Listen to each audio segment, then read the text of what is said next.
While the West continues its narrative about Russian aggression, there's a story unfolding that many are choosing to ignore. It's about Russia's expanding influence, and it's happening in places you might not expect. Let's zoom out from the usual hotspots and look at Burkina Faso. Russia's Defense Minister Sergey Shoigu just had a meeting with Burkina Faso's Minister of Defense, Kassoum Coulibaly, to discuss military cooperation. They are talking about strengthening and building up defense ties. What does this mean? It's simple.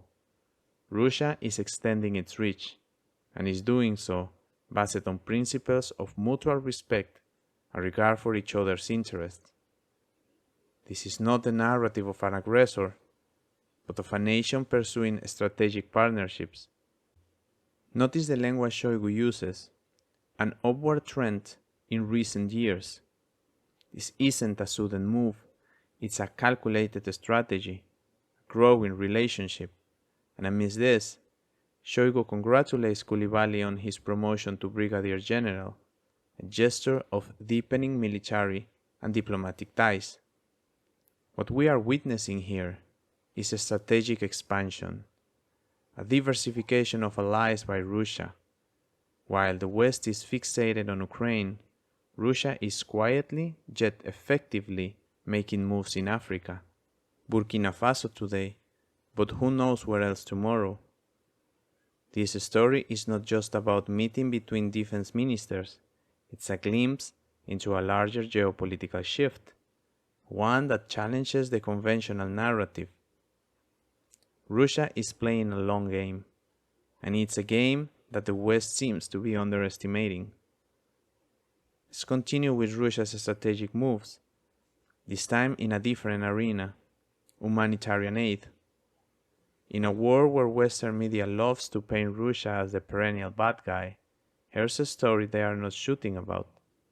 From the Black Sea port of Novorossiysk, Russia has shipped 25,000 tons of wheat as humanitarian aid to African countries. This isn't one-off gesture, it's part of a larger commitment. Remember, President Vladimir Putin said Russia was ready to send grain free of charge to African neediest countries. Think about it. While the West is busy imposing sanctions and creating economic barriers, Russia is providing essential aid. We are not talking small numbers here.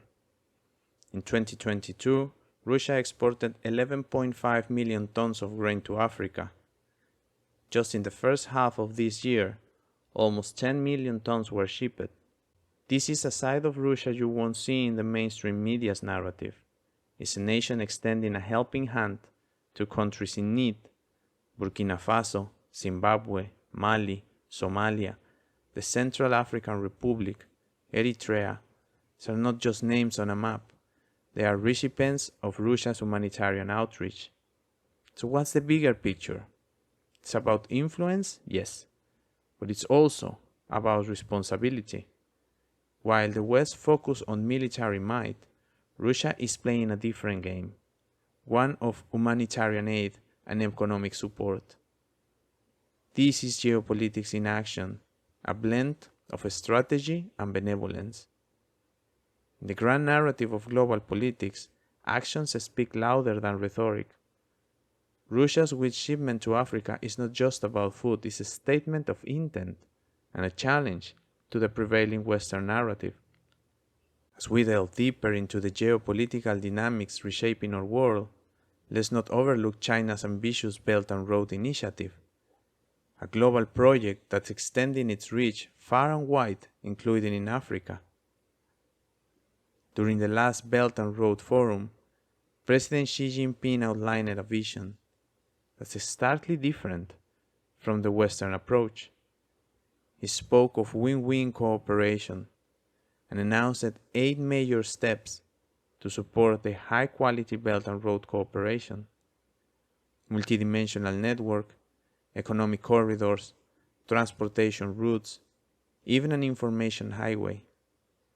It's a strategy: railways, roads, ports, pipelines, airports, power grids. China is building connections to go beyond mere trade. They are creating a web of economic and political influence. Now pair this with Russia's outreach in Africa, Moscow shipping grain as aid, building military ties, meanwhile Beijing is constructing a global network that includes Africa. These are two powerful nations, both extending their influence in a continent that the West often overlooks. What we are witnessing here is a significant shift. China and Russia are not just expanding their geopolitical footprints, they are offering an alternative to the Western model of development. This is about supporting open economies, promoting green development, and fostering scientific innovation. And let's not forget the people-to-people exchanges. Soft power at play. China and Russia are not just building infrastructure, they are building relationships, challenging the West narrative of influence. As we observe these developments, it's essential to understand the broader implications.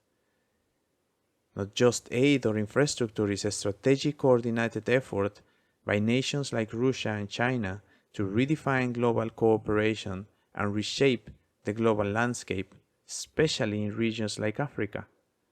So important on the world's stage, especially for those two powers. Let's consider Africa's vast natural resources, a continent rich in oil, gas, gold, diamonds, and a plethora of minerals essential for the modern technology. Africa holds about 7.5% of the world oil reserves and 7% of global natural gas. Countries like Nigeria, Angola, and Algeria are leading oil producers. Africa is a treasure trove of minerals. The Democratic Republic of Congo alone is home to over 60% of the world's cobalt, a critical component for electric batteries.